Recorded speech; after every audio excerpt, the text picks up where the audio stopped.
To mister and missus vlogs YouTube channel. Friends, ಇವತ್ತು ನಾನು video ಮಾಡೋ ಕಾರಣ ಅಂದರೆ ನನಗೆ 1,000 ಸಬ್ಸ್ಕ್ರೈಬ್ ಆಗಿದೆ. ಸಬ್ಸ್ಕ್ರೈಬ್ ಆಗಿರೋ 1 ವಾರ ಆಗಿದೆ, ಮೊನ್ನೆನೇ ಆಗಿದೆ. ನನಗೆ ವಿಡಿಯೋ ಮಾಡಲಿಕ್ಕೆ ಆಗಲಿಲ್ಲ. 1,000 ಸಬ್ಸ್ಕ್ರೈಬ್ ಆಗಿದೆ. ನೀವು ಸಪೋರ್ಟ್ ಮಾಡೋಕ್ಕೋಸ್ಕರ ನಾನು ಇಷ್ಟಕ್ಕೆ ಬಂದು ನಿಂತಿದ್ದೆ. ಇವತ್ತು 1,000 ಸಬ್ಸ್ಕ್ರೈಬ್ ಬಂದು ನಿಂತಿದೆ. ನೀವು ಹೀಗೆ ನನಗೆ ಸಪೋರ್ಟ್ ಮಾಡ್ತಾ ಬನ್ನಿ. ಮತ್ತು ನಾನು ನಿಮಗೆ ಒಳ್ಳೊಳ್ಳೆ ವಿಡಿಯೋ ಮಾಡಿ ಮತ್ತು ಮಲ್ಲಿಗೆ ಗಿಡಕ್ಕೆ ಏನೇನು ಹಾಕಬೇಕು ಅದನ್ನೆಲ್ಲ ನಾನು ತಿಳಿಸ್ತಾ ಬರ್ತೀನಿ.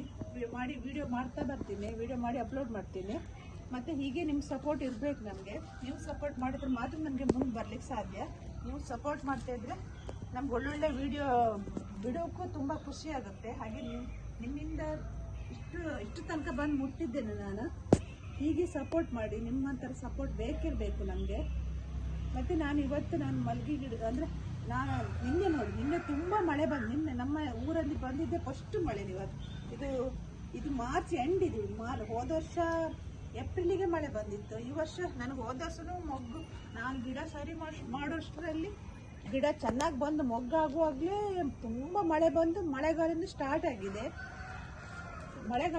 ಆಗಿದೆ. ಹಾಗಾಗಿ ಇವತ್ತು ನೋಡಿ, ನಿನ್ನೆ ನಾನು ಒಂದು ಹೊಸ ಗೊಬ್ಬರ ತಗೊಂಡು ಬಂದಿದ್ದೆ. ಗೊಬ್ಬರ ಅಂದರೆ ಗಿಡಕ್ಕೆಲ್ಲ ಹಾಕಬೇಕಂತೇಳಿ. ನಂದು 4 ವರ್ಷದ ಗಿಡ ಅಲ್ವಾ, ಹಾಗಾಗಿ ಸ್ವಲ್ಪ ಅದು ಸರಿಯಾಗಿ ಏನು ಗೊಬ್ಬರ ನಾನು ಒಂದೇ ಥರದ ಗೊಬ್ಬರ ಎಲ್ಲ ಹಾಕಿದ್ರೆ ಮೊಗ್ಗು ಆಗುತ್ತೆ. ಗಿಡನೂ ಚೆನ್ನಾಗಿದೆ, ಮೊಗ್ಗು ಆಗುತ್ತೆ. ಆದರೆ ತುಂಬ ಮೊಗ್ಗು ಆಗೋದಿಲ್ಲ. ನನಗೆ ಈ ಗಿಡ ಇದ್ದಲ್ಲಿ ನನಗೊಂದು 3-4 ಸಾವಿರ ಮೊಗ್ಗಾದರೂ ಸಿಗಬೇಕಿತ್ತು.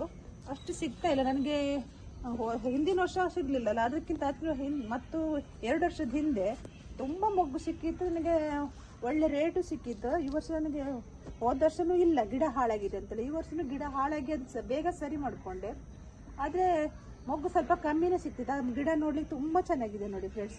ಗಿಡ ಎಲ್ಲ ಚೆನ್ನಾಗಿದೆ, ಯಾವ ಸಮಸ್ಯೆನೂ ಇಲ್ಲ. ಎಲೆ ಕೆಂಪಾಗೋದಾಗಲಿ, ಅಂದರೆ ಹಳದಿ ರೋಗ, ಚುಕ್ಕೆ ರೋಗ ಎಲ್ಲ ಬರುತ್ತಲ್ಲ, ಅದು ಯಾವುದೂ ಇಲ್ಲ ನೋಡಿ ಫ್ರೆಂಡ್ಸ್. ಎಲ್ಲ ಗಿಡನೂ ಚೆನ್ನಾಗಿದೆ. ಆದರೆ ನನ್ನ ಗಿಡ ಸ್ವಲ್ಪ ಮಣ್ಣೆಲ್ಲ ತುಂಬ ಹಳೆದಾಗೋಸ್ಕರ ನನಗೆ ರೀಪಾಟ್ ಮಾಡಲಿಕ್ಕೆ ಆಗಲಿಲ್ಲ. ಮಣ್ಣಿಲ್ಲದಕ್ಕೋಸ್ಕರ ರೀಪಾಟ್ ಮಾಡಲಿಕ್ಕೆ ಆಗಲಿಲ್ಲ. ರೀಪಾಟ್ ನಾನು ಮಾಡಿದ್ರು ಈಗ ನೋಡಿ ತುಂಬ ಗಿಡ ಅಂದರೆ ನಾವೀಗ ರೀಪಾಟ್ ಮಾಡಿದ್ರು ಅಕ್ಟೋಬರಲ್ಲೆಲ್ಲ ರೀಪಾಟ್ ಮಾಡಬೇಕು. ಇವಾಗ ಮಾಡಲಿಕ್ಕೆ ಆಗುತ್ತೆ. ಇವಾಗ ಮಾಡಿದ್ರೆ ಬೇರೆ ಇದೆಲ್ಲ ಪೆಟ್ಟಾಗಿದ್ರೆ ಗಿಡ ಎಲ್ಲ ಸಾಯ್ತದೆ. ಮತ್ತು ಇದರಲ್ಲಿ ರೀಪಾಟ್ ಮಾಡಿದ್ರೆ ತುಂಬ ಕಷ್ಟ ಆಗುತ್ತೆ. ಅಂದರೆ ನನ್ನ ಪಾಟಿಗೆ 14 ಇಂಚ್ ಪಾಟ್, ನನಗೆ ರೀಪಾಟ್ ಮಾಡಲಿಕ್ಕೆ ಸ್ವಲ್ಪ ಕಷ್ಟ ಆಗುತ್ತೆ. ಇನ್ನು ಮುಂದೆ ಯಾವುದಾದ್ರು ದೊಡ್ಡ ಗ್ರೋ ಬ್ಯಾಗ್ ಆಗುತ್ತೆ ಅಂತ ರೀಪಾಟ್ ಮಾಡಿದ್ರು ಮಳೆ ಇಲ್ಲದೆ ಇದರಲ್ಲೇ ಮಣ್ಣು ಚೇಂಜ್ ಮಾಡಿದ್ರು ಆಯಿತು. ಅದಕ್ಕೋಸ್ಕರ ನಾನು ನಿನ್ನೆ ನೋಡಿ ಅದೇ ಮಳೆ ನಿನ್ನೆ ಬರೋಕ್ಕೋಸ್ಕರ ಇವತ್ತು ನಾನು ಗೊಬ್ಬರ ಹಾಕ್ಲಿಕ್ಕೆ ಹೋಗಿದ್ರೆ ತುಂಬ ಮೋಡ ಇದೆ ನೋಡಿ ಫ್ರೆಂಡ್ಸ್. ಬಿಸಿಲೇ ಇಲ್ಲ ನೋಡಿ. ಈಗ ನಾನು 10 ಗಂಟೆಗೆ ವಿಡಿಯೋ ಮಾಡ್ತಾ ಇರೋದು. ತುಂಬ ಬಿಸಿಲಿದೆ, ತುಂಬ ಮೋಡ ಇದೆ. ಮೋಡ ಇರೋಕ್ಕೋಸ್ಕರ ನನಗೆ ಗೊಬ್ಬರ ಎಲ್ಲ ಹಾಕ್ಲಿಕ್ಕೆ ಇವತ್ತು ಭಯ ಆಗುತ್ತೆ. ಯಾಕಂದರೆ ನನ್ನದು ಗಿಡದಲ್ಲಿ ಪಾಟಲ್ಲಿ ಫುಲ್ ಮಣ್ಣು ತುಂಬಿಕೊಂಡಿದೆ ನೋಡಿ. ಪಾಟಲ್ಲಿ ಫುಲ್ ಮಣ್ಣು ತುಂಬಿಕೊಂಡು ಇರೋಕ್ಕೋಸ್ಕರ ನಾನು ಗೊಬ್ಬರ ಹಾಕಿದ್ರೆ ಎಲ್ಲ ತೊಳ್ಕೊಂಡು ಹೋಗೋಗುತ್ತೆ ನೋಡಿ. ಇಷ್ಟು ತನಕ ಇದೆ ನೋಡಿ ಫ್ರೆಂಡ್ಸ್, ಇಲ್ಲಿ ತನಕ ಇದೆ. ನಾನು ಇವತ್ತೆಲ್ಲ ಗೊಬ್ಬರ ಹಾಕಿದರೆ ರಾತ್ರಿ ಮಳೆ ಬಂದ ಕೂಡಲೇ ಎಲ್ಲ ಕೆಳಗಡೆ ಹೋಗುತ್ತೆ. ರಾತ್ರಿನೇ ಮಳೆ ಬಂದು ಎಲ್ಲ ತೊಳ್ಕೊಂಡು ಹೋಗಿದೆ. ತುಂಬ ಮಣ್ಣು ಕಮ್ಮಿ ಇದೆ. ಅದಕ್ಕೋಸ್ಕರ ನಾನು ಇವತ್ತು ಗೊಬ್ಬರ ಹಾಕ್ತಾ ಇಲ್ಲ. ಮಳೆ ಬರುತ್ತಾ ಇಲ್ವಾ ನೋಡಿಕೊಂಡು ಒಂದು 4 ದಿನ ಬಿಟ್ಟು ಗೊಬ್ಬರ ಹಾಕ್ತೀನಿ. ಈಗ ಹಾಕೋದಿಲ್ಲ. ಈ ವರ್ಷದ ಮಳೆನೂ ಹೇಳೋಕ್ಕಾಗೋದಿಲ್ಲ, ಬೇಗ ಸ್ಟಾರ್ಟ್ ಆದರೂ ಆಗ್ಬೋದು. ನಾನು ಹೋದ ವರ್ಷ ತಂದಿಟ್ಟಿದ್ದು ಫರ್ಟಿಲೈಸರ್ ಎಲ್ಲ ಹಾಳಾಗಿ ಹೋಗಿತ್ತು. ಮತ್ತು ನೋಡಿ ಫ್ರೆಂಡ್ಸ್, ಮಳೆ ಬಂದಿದೆ ಸಾಕ್ಷಿಗೆ ಇಲ್ಲೇ ಇದೆ ನೋಡಿ. ನೀರು ನಿಂತ್ಕೊಂಡಿದೆ ನೋಡಿ ಸೈಡಲ್ಲಿ, ಈ ಕಡೆ ಎಲ್ಲಿ ತನಕ ನಿಂತಿದೆ ನೋಡಿ ಫ್ರೆಂಡ್ಸ್. ನೀರು ನಿಂತ್ಕೊಂಡಿದೆ ನೋಡಿ ಯಾವ ಥರ ನೋಡಿ. ನೀರು ಬ್ಲಾಕ್ ಆಗಿದೆ ಅಂದರೆ ಎಲೆ ಎಲ್ಲ ಬಿದ್ದಿರುತ್ತಲ್ಲ, ಅದಕ್ಕೋಸ್ಕರ ನೀರು ಬ್ಲಾಕ್ ಆಗುತ್ತೆ ನೋಡಿ. ಇಲ್ಲೇ ಇದೆ ನೋಡಿ. ತುಂಬ ಅಂದರೆ ತುಂಬ ಸಿಡ್ಲು, ಗುಡುಗು, ಮಿಂಚು ಎಲ್ಲ ಇದಿದೆ. ಅಷ್ಟೊಂದು ಮಳೆ ಬಂದಿದೆ. ಮುಂಚೆ ಎಲ್ಲ ಇಷ್ಟು ಬೇಗ ಮಳೆ ಬರ್ತಾ ಇಲ್ಲ.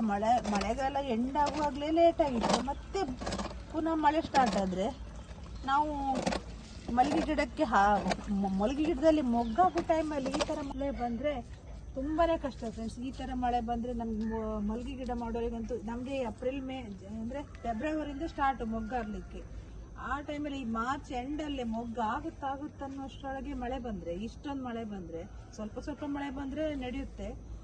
ಮಣ್ಣು ತೊಳ್ಕೊಂಡು ಹೋಗೋಷ್ಟು ಮಳೆ ಬಂದರೆ ತುಂಬಾ ಕಷ್ಟ. ನಾವು ಇನ್ನು ಯಾವಾಗ ಮೊಗ್ಗು ತೆಗೆದು ಮಳೆ ಬಂತಂದರೆ ಹೋದ ವರ್ಷನೂ ಮಳೆ ಬಂದ ಮೇಲೆ ಕಮ್ಮಿ ಆಗಲೇ ಇಲ್ಲ. ಮಳೆಗಳ ಬೇಗ ಸ್ಟಾರ್ಟ್ ಆಗಿದೆ. ಈ ವರ್ಷನೂ ಹಾಗೆ ಆಗುತ್ತೆ. ನಾನು ಇವತ್ತು ವಿಡಿಯೋ ಮಾಡಿದ್ದಂದರೆ ನನಗೆ 1,000 ಸಬ್ಸ್ಕ್ರೈಬ್ ಆಗಿದೆ ಅಂತೇಳಿ ನಿಮ್ಮ ಜೊತೆ ಹಂಚ್ಕೊಳ್ಳೋಕೆ. ಮತ್ತು ನಾನು ಹೊಸ ಗೊಬ್ಬರ ತಂದಿದ್ದೆ, ಅದನ್ನು ಇವತ್ತು ಹಾಕಬೇಕಿದ್ದಿತ್ತು. ಇನ್ನೂ ಒಂದು 3-4 ದಿನ ಬೇಕು ಅದಕ್ಕೆ ಹಾಕಲಿಕ್ಕೆ. 3-4 ದಿನವೂ ಮಳೆ ಕಮ್ಮಿ ಆಗಲಿಲ್ಲ, ಅದನ್ನು ಹಾಕ್ಲಿಕ್ಕೆ ಆಗೋದಿಲ್ಲ. ಮತ್ತು ನಾನು ಅದನ್ನು ಹಾಕಿದ ಮೇಲೆ ನಿಮಗೆ ನಾನು ಯಾವತ್ತು ಹಾಕ್ತೀನಿ ಆವತ್ತು ನಾನು ನಿಮಗೆ ಆ ವಿಡಿಯೋನ ಅಪ್ಲೋಡ್ ಮಾಡ್ತೀನಿ. ಮತ್ತು ಇವತ್ತಂತೂ ಹಾಕ್ಲಿಕ್ಕೆ ಆಗೋದಿಲ್ಲ, ತುಂಬ ಮೋಡ ಆಗಿದೆ, ಗೊಬ್ಬರ ಹಾಕ್ಲಿಕ್ಕೆ ಆಗೋದಿಲ್ಲ. ಮಳೆ ನೋಡಿ ನಾವು ಗೊಬ್ಬರ ಹಾಕಬೇಕು. ಅದು ಪಾಟ್ ದೊಡ್ಡದಾಗಿದ್ದರೆ ಗೊಬ್ಬರ ಹಾಕಿದ್ರೆ ನಡೆಯುತ್ತೆ. ಇದು ಪಾಟಲ್ಲಿ ಮಣ್ಣು ತುಂಬ್ಕೊಂಡಿರೋಕ್ಕೋಸ್ಕರ ಪಾಟಿನ ಗೊಬ್ಬರ ಹಾಕಿದರೆ ಇನ್ನೂ ಫುಲ್ಲಾಗಿ ಕೆಳಗಡೆ ಬರುತ್ತೆ. ಒಂದು ಮಳೆ ಬಂದರೆ ನಿನ್ನೆ ತುಂಬ ಮಣ್ಣು ತೊಳ್ಕೊಂಡು ಹೋಗಿದೆ. ಅದಕ್ಕೋಸ್ಕರ ಇವತ್ತು ನಾನು ಗೊಬ್ಬರ ಹಾಕ್ತಾ ಇಲ್ಲ. ನಾನು ಗೊಬ್ಬರ ಇವತ್ತು ನಿಮಗೆ ಇದಿಷ್ಟನ್ನು ಹೇಳೋಕ್ಕೋಸ್ಕರ ನನಗೆ 1000 ಸಬ್ಸ್ಕ್ರೈಬ್ ಆಗಿದೆ. ಮತ್ತು ನಾನು ಹೊಸ ಗೊಬ್ಬರ ಹಾಕೋದನ್ನ ವಿಡಿಯೋ ಮಾಡಿ ತೋರಿಸ್ಬೇಕಂತೇಳಿ ಮಾಡಿ ಅದನ್ನು ಅದಕ್ಕೋಸ್ಕರ ನಾನು ಇವತ್ತು ವಿಡಿಯೋ ಮಾಡ್ತಾ ಇರೋದು. ನೀವು ಹೀಗೆ ನನಗೆ ಸಪೋರ್ಟ್ ಮಾಡ್ತಾ ಬನ್ನಿ. ನಾನು ನಿಮಗೆ ಒಳ್ಳೊಳ್ಳೆ ಮಲ್ಲಿಗೆ ಗಿಡಕ್ಕೆ ಏನೇನು ಹಾಕ್ತೀನಿ ಅದು ಪ್ರತಿಯೊಂದನ್ನು ವಿಡಿಯೋ ಮಾಡಿ ನಿಮಗೆ ಅಪ್ಲೋಡ್ ಮಾಡ್ತೀನಿ. ಮತ್ತು ನಾನು ಕೆಲವೊಂದು ಗಿಡದಲ್ಲಿ ನೋಡಿ ಫ್ರೆಂಡ್ಸ್, ಈ ಕಡೆ ಎಲ್ಲ ನೋಡಿ, ನಾನೀಗ ಮೊಗ್ಗು ತೆಗೆದಿದ್ದೇನೆ, ಸ್ವಲ್ಪ ಮೊಗ್ಗು ತೆಗೆದಿಟ್ಟಿದ್ದೆ.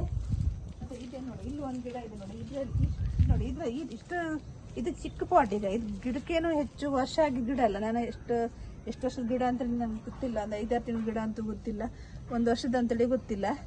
ಇದು ನೋಡಿ ಎಷ್ಟು ಚೆನ್ನಾಗಿ ಮೊಗ್ಗು ಬಂದಿದೆ ನೋಡಿ. ಇದೇ ಥರ ಎಲ್ಲ ಗಿಡದಲ್ಲೂ ಮೊಗ್ಗಾಗಿದ್ರೆ ತುಂಬ ಮೊಗ್ಗು ಸಿಗುತ್ತೆ. ಆದರೆ ಎಲ್ಲ ಗಿಡದಲ್ಲೂ ಇಷ್ಟೇ ಮೊಗ್ಗು ಆಗ್ತಾ ಇಲ್ಲ. ಎಷ್ಟಂತೇಳಿ ಹೇಳೋಕ್ಕೂ ಆಗೋದಿಲ್ಲ, ಒಂದೊಂದಿನ ಸ್ವಲ್ಪ ಇರುತ್ತೆ. ಆದರೆ ನೀವು ಅಕ್ಕಿ ತೊಳೆದ ನೀರು ಮಾತ್ರ ವೇಸ್ಟ್ ಮಾಡಲೇಬೇಡಿ. ಅಕ್ಕಿ ತೊಳೆದ ನೀರು ಹಾಕಿದ ಮೇಲೆ ಗಿಡ ಇನ್ನೂ ಚೆನ್ನಾಗಿ ಬಂದಿದೆ. ಅಕ್ಕಿ ತೊಳೆದ ನೀರು ವೇಸ್ಟ್ ಮಾಡಬೇಡಿ. ಅಕ್ಕಿ ತೊಳೆದ ನೀರು ಹಾಕಿದ್ರು ಕೆಲವರು ನೀರು ಹಾಕೋದಿಲ್ಲ, ಎಲ್ಲ ವೇಸ್ಟ್. ಈಗ ಅಕ್ಕಿ ತೊಳೆದ ಕೂಡಲೇ ನೀರು ಬಿಸಾಕ್ತಾರೆ. ಇದನ್ನು ನಾವು ಬಿಸಾಡೋಕ್ಕಿಂತ ಗಿಡಗಳಿಗೆ ಹಾಕಿದರೆ ಗಿಡ ಆದರೂ ಚೆನ್ನಾಗಿ ಬರುತ್ತಲ್ಲ, ಅದಕ್ಕೋಸ್ಕರ ಅಕ್ಕಿ ತೊಳೆದ ನೀರು ವೇಸ್ಟ್ ಮಾಡಬೇಡಿ. ಮತ್ತು ನನಗೆ ಅಕ್ಕಿ ತೊಳೆದ ನೀರು ಹಾಕಿದ ಮೇಲೆ ನಾನು ಅಕ್ಕಿ ತೊಳೆದ ನೀರು ಹಾಕಿದ್ರೆ ನಿಮಗೆ ವಿಡಿಯೋ ಮಾಡಲಿಲ್ಲ, ಇವತ್ತೇ ತೋರಿಸ್ತಾ ಇರೋದು ಇವಾಗ ಗಿಡ ಎಷ್ಟು ಚೆನ್ನಾಗಿ ಬಂದಿದೆ ಅಂತೇಳಿ.